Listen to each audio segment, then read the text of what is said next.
Assalamualaikum warahmatullahi wabarakatuh. Nama saya Maya Aulia dari Manajemen Pagi semester 4. Di sini saya akan menyampaikan materi dari mata kuliah Penganggaran Perusahaan yang berjudul Perbedaan Pencatatan Akuntansi Persediaan Metode Periodik dan Akuntansi Persediaan Perpetual.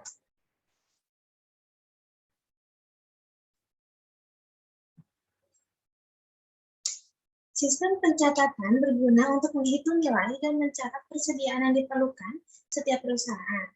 Pencatatan persediaan barang juga penting supaya perusahaan dapat mengoptimalkan aset-asetnya sehingga mendapatkan laba yang diinginkan. Keuntungan lain yaitu mengetahui pergerakan barang lebih cepat. Dengan begitu, resiko kehilangan atau kerusakan barang bisa dikurangi. Oleh karena itu, perusahaan mesti selalu mengecek dengan cermat dan seksama tingkat persediaan barang itu.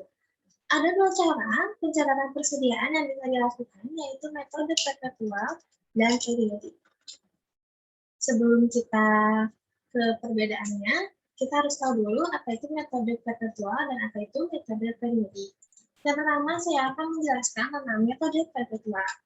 Perpetual adalah metode pencatatan yang dilakukan secara terus-menerus berdasarkan transaksi bisnis perusahaan yang menyebabkan pemasukan, pengeluaran, persediaan barang, dan retur pembelian barang yang dilakukan oleh sebuah perusahaan.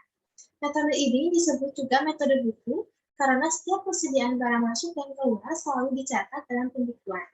Suatu perusahaan akan lebih mudah untuk menyusun neraca dan laporan laba rugi dengan metode ini karena pencatatan dilakukan secara berkala dalam bentuk jurnal umum.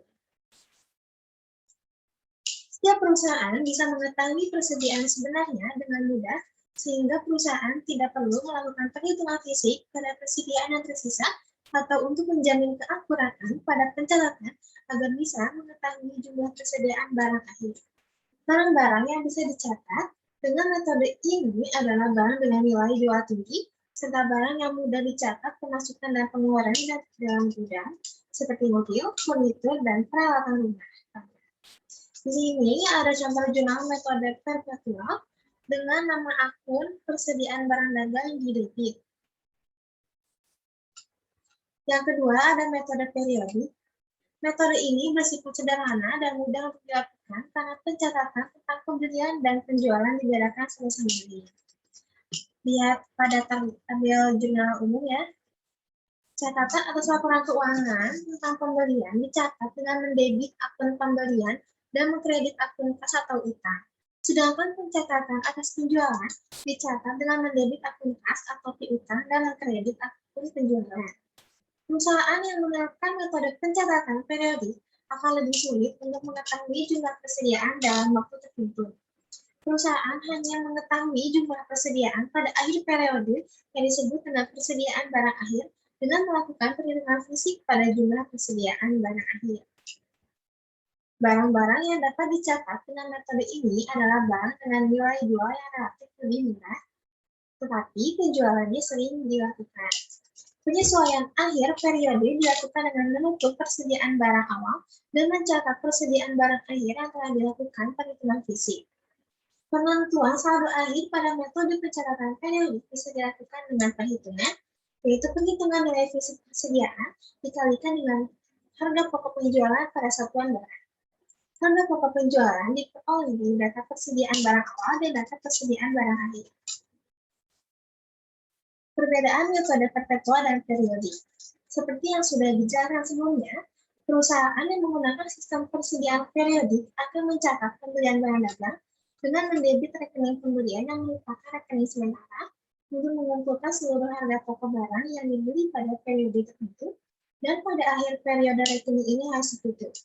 Berikut adalah tabel perbedaan sistem periodik dan perpetual. Yang pertama, ada penggunaan buku pembantu. Pada sistem periodik tidak ada, hanya catatan saja, sementara sistem perpetual menggunakan kartu persediaan barang dagang. Yang kedua, pencatatan transaksi. Untuk sistem periodik hanya pada saat pembelian barang dagang saja, sementara sistem perpetual pada saat pembelian dan penjualan barang dagang. Untuk nama akun, sistem periodik menggunakan pembelian, sedangkan sistem perpetual persediaan barang dagang. Seperti pada tabel jurnal umum yang tadi disampaikan. Dan yang terakhir, penyesuaian akhir periode. Untuk sistem periodik, melakukan penyesuaian akhir periode dengan mengecek persediaan barang dagang awal dan mencatat persediaan barang dagang akhir hasil perhitungan fisik. Sementara sistem tergantung tidak melakukan jumlah penyesuaian pada akhir periode.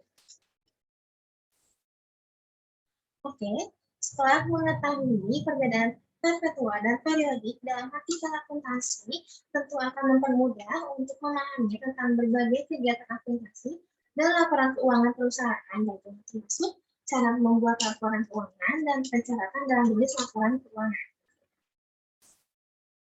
Oke, sekian dari saya. Mohon maaf bila ada kesalahan. Terima kasih atas perhatiannya. Semoga materi ini bermanfaat untuk kita semua. Akhir kata dari saya, wassalamualaikum warahmatullahi wabarakatuh.